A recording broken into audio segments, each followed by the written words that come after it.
En 1997, 2 años después de una serie de secuestros y agresiones sexuales sin resolver en California, una de las víctimas de pronto recordó un detalle importante de un crimen que nunca había contado a la policía.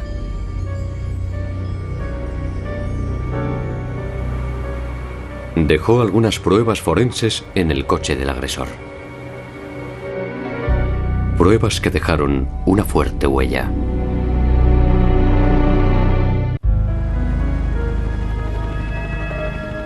Escondida al pie de las impresionantes montañas de Sierra Nevada, Visalia, California, tuvo en 1995 una publicidad no deseada. Un violador en serie acosaba a mujeres jóvenes y a veces las agredía a la luz del día. Todas las descripciones del agresor eran similares, pero no idénticas. Esta mujer fue la primera víctima, a la que llamaremos María. Yo tenía 16 años. Solo intentaba sacar buenas notas y portarme bien en el colegio. El 14 de julio de 1995, cuando María se disponía a entrar en su casa, se quedó un momento fuera para fumar un cigarrillo y justo cuando lo encendió, apareció un desconocido. Le apuntó con una pistola. Le ordenó que subiera a su coche y le dijo que si no lo hacía, la mataba. El hombre admitió haber tomado anfetaminas. La llevó a un lugar apartado, la agredió sexualmente y luego la dejó irse. En el hospital no se pudo encontrar ningún material biológico adecuado para una prueba de ADN. María describió a su agresor como un joven blanco con pelo rizado y 1,80 de estatura. Su arma era una pistola semiautomática.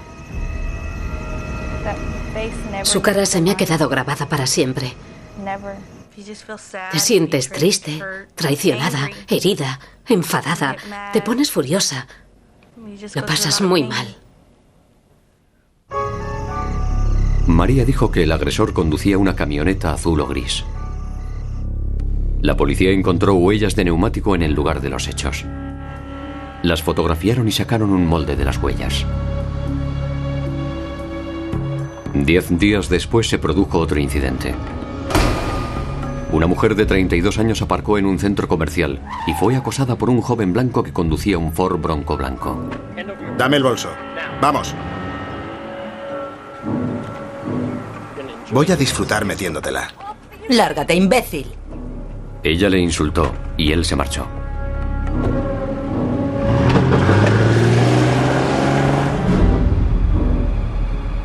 Dos semanas más tarde, una chica universitaria fue abordada por un hombre con un Thunderbird azul que le preguntó por una dirección. Estoy buscando la calle Esplanata.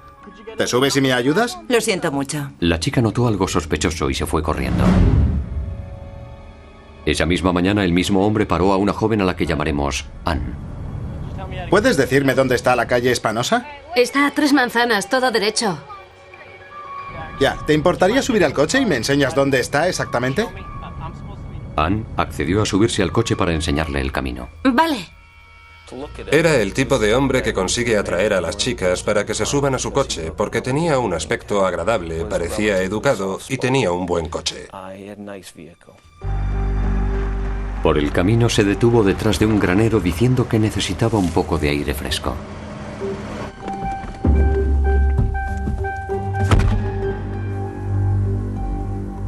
Anne vio que en el asiento de atrás tenía drogas y todo tipo de material pornográfico. Imágenes pornográficas que representaban degradación y violencia hacia las mujeres. Temiendo por su seguridad, decidió huir. Cuando abrió la puerta, el hombre le apuntó en la cabeza con una pistola. La maniató, la golpeó en la cabeza y la violó. Después la dejó marcharse. Recorrió más de 2 kilómetros buscando ayuda. Aquí el 911. ¿Tiene usted alguna emergencia? El problema es que aquí ha venido una chica desnuda. Alguien ha debido abusar de ella. Está aquí en mi casa. ¿Se presentó desnuda? Sí. Anne describió al agresor como especialmente degradante. Se puso a escupir y mientras lo hacía, dijo que odiaba a las mujeres, que eran unas zorras. Me dijo que yo era una zorra. No dejaba de llamarme zorra a la vez que me golpeaba. Ese hombre era particularmente brutal, particularmente degradante con las mujeres a las que agredía. Y así fue en los 3 casos. En el lugar de los hechos, la policía encontró huellas de disparos que posiblemente realizó el agresor. Ann dijo que el arma era una pistola semiautomática, el mismo tipo de pistola utilizada en la agresión a María. Las 3 víctimas describieron de forma distinta la apariencia física del agresor. Y si se trataba del mismo hombre, la policía se preguntaba por qué llevaba vehículos diferentes en cada ocasión.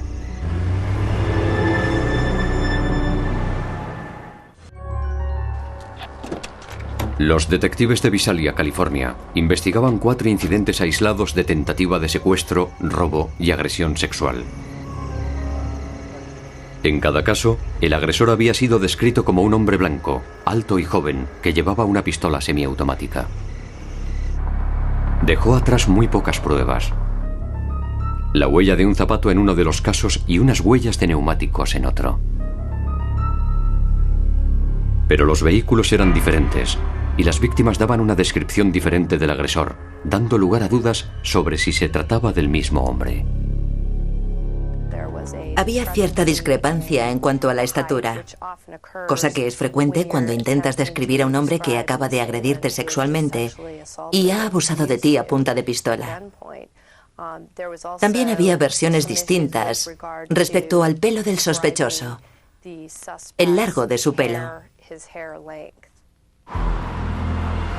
La primera oportunidad en el caso surgió cuando la policía de Fresno, California, a 1 hora de coche de Visalia, arrestó a un hombre sospechoso de haber cometido delitos similares.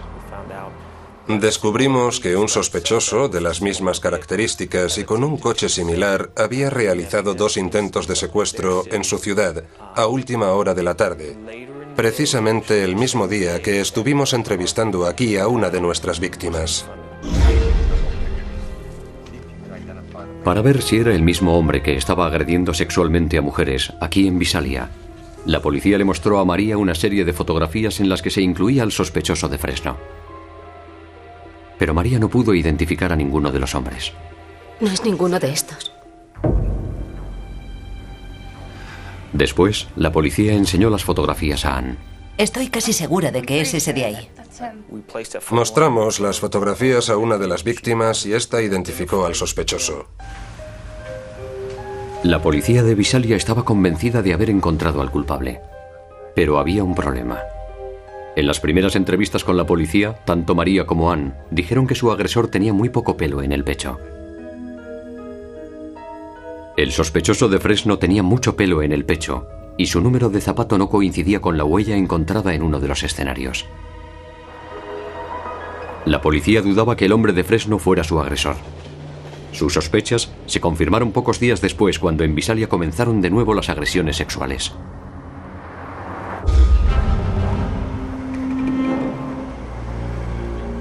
Un hombre blanco, en un Thunderbird azul, abordó a una niña de 14 años y a su hermana de 6 en un cruce e intentó convencerlas para que se subieran a su coche.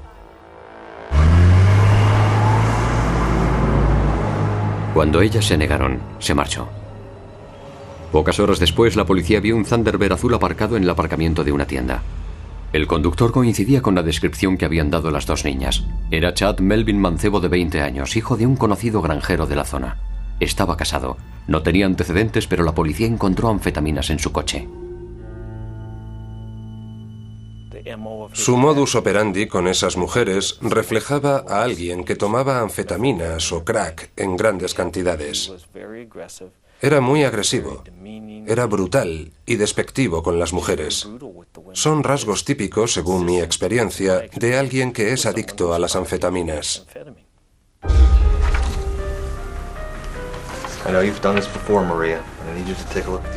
Entre las fotografías que le mostró la policía, María identificó positivamente al hombre que la había agredido sexualmente. Estaba temblando.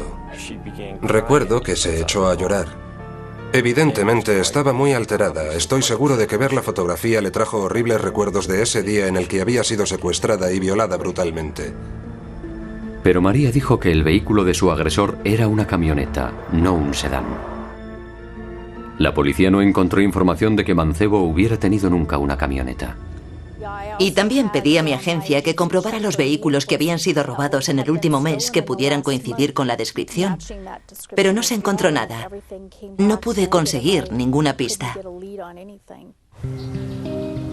En la casa de Mancebo, la policía encontró unas zapatillas de deporte. Los analistas forenses compararon las zapatillas de Mancebo con la huella encontrada en uno de los lugares, pero no hubo un resultado concluyente.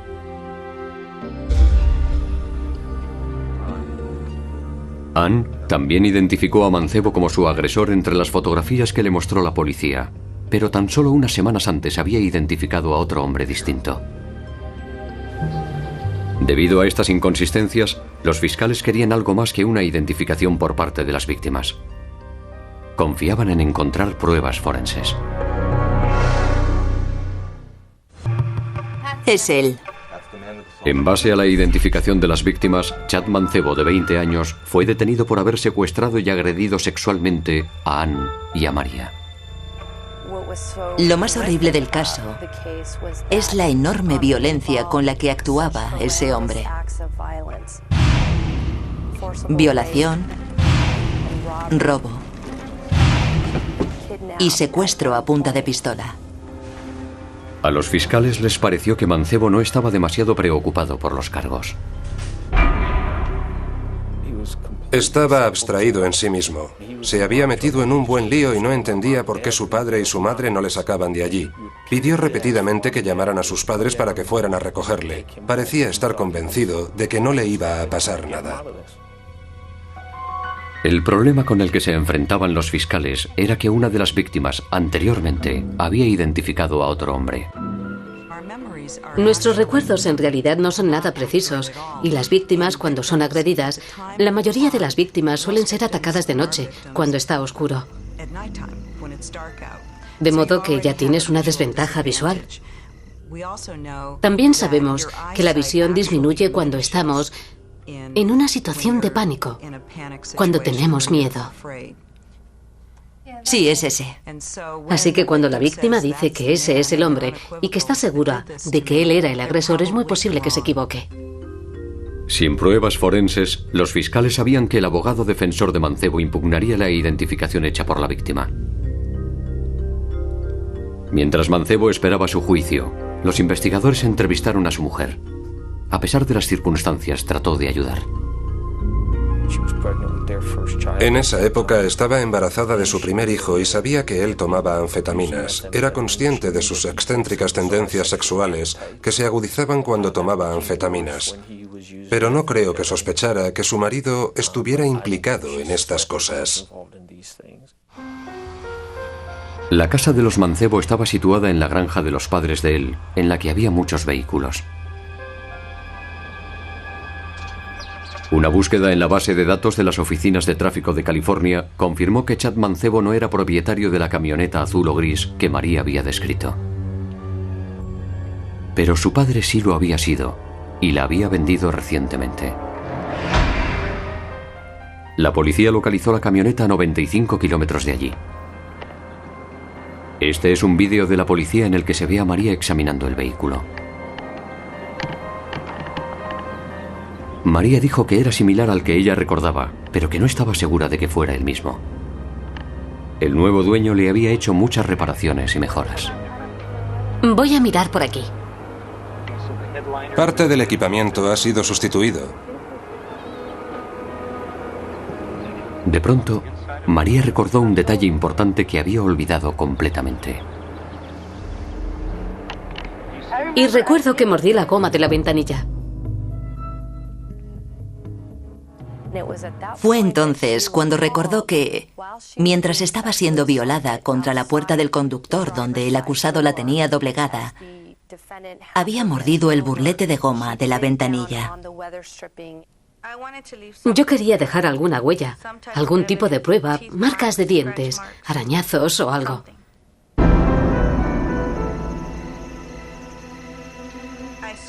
Arañé el interior de la camioneta y mordí la goma negra de la ventanilla de la puerta. La mordí con todas mis fuerzas para dejar la marca de mis dientes y así poder identificarlo. Para la policía, las marcas de la goma de la ventanilla eran producto del desgaste, pero María insistía en que era una prueba. Un trozo de 60 centímetros de burlete de goma negra fue cuidadosamente retirado de la ventanilla del asiento del conductor y enviado al odontólogo forense Dr. Norman Sperber. A lo largo de sus 40 años de carrera, el Dr. Sperber ha examinado huellas de mordiscos en un gran número de objetos encontrados allá donde se haya producido un crimen. He visto mordiscos en manzanas, los he visto en quesos, los he visto en sándwiches, pero nunca los había visto en la goma de la ventanilla de un coche. Eso no lo había visto nunca. Aunque ya habían pasado casi 2 años desde que se hicieran esas marcas, la elasticidad de la goma había retenido las huellas en su forma original. De pronto vi 4 pequeños rectángulos que yo sabía que representaban a los dientes frontales inferiores. El Dr. Sperber marcó las muescas con pequeños puntitos. Después hizo un preparado de alginato para hacer un molde de los dientes de María.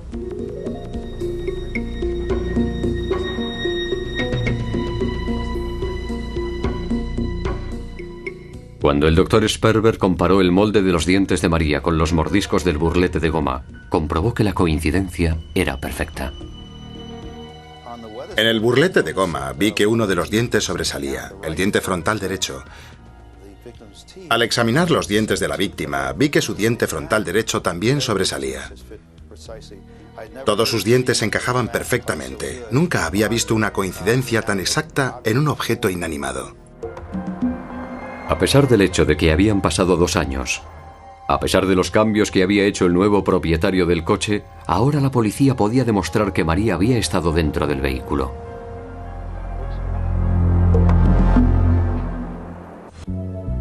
No era una cuestión de sexo. Era una cuestión de violencia. El odio que sentía el acusado hacia las mujeres. Las cosas que les decía a sus víctimas mientras las agredía sexualmente. Dijo que odiaba a las mujeres y que todas éramos unas zorras, y mientras lo hacía me pegaba. Cuando la policía registró la casa de Mancebo, encontraron más pruebas incriminatorias. Encontraron los vídeos pornográficos que Ann declaró haber visto en el coche de Mancebo. Y también encontraron munición para una pistola semiautomática del calibre .380.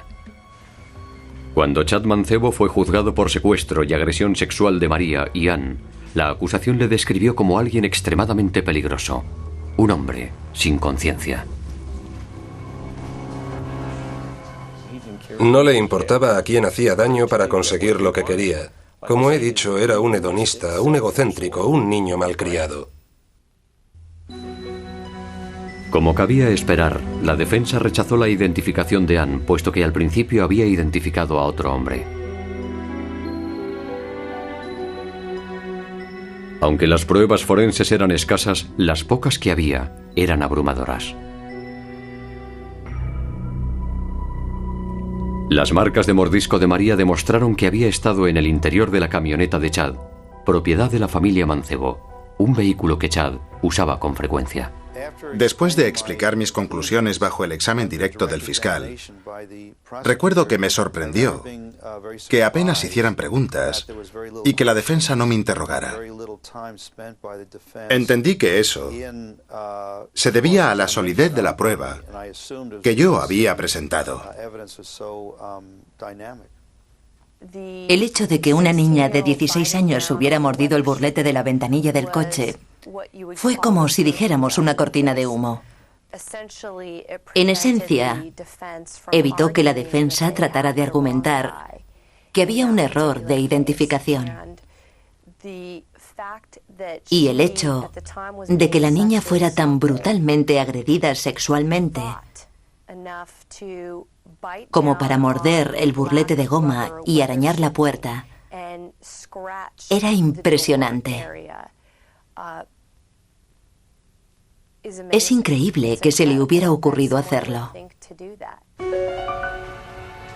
El jurado declaró a Chad Mancebo culpable de 2 cargos por secuestro, violación y agresión sexual. Fue condenado a 155 años de prisión sin posibilidad de condicional, hasta después de haber cumplido 133 años de condena.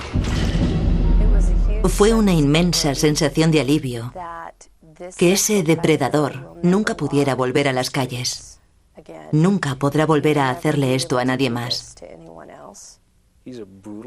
Era un desalmado. Estoy seguro de que si se le diera la oportunidad volvería a hacer uso de la fuerza. Volvería a utilizar a la gente para satisfacer sus instintos. No me gustaría que mis hijas estuvieran cerca de él. A ningún padre le gustaría que sus hijas estuvieran cerca de él.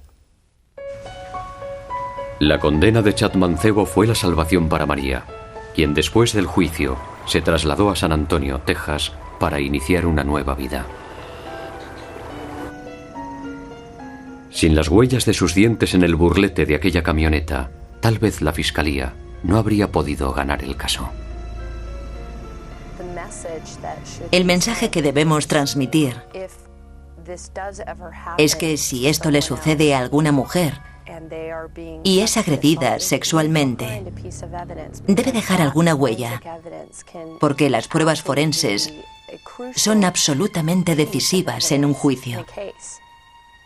No le deseo a nadie que pase por lo que yo tuve que pasar.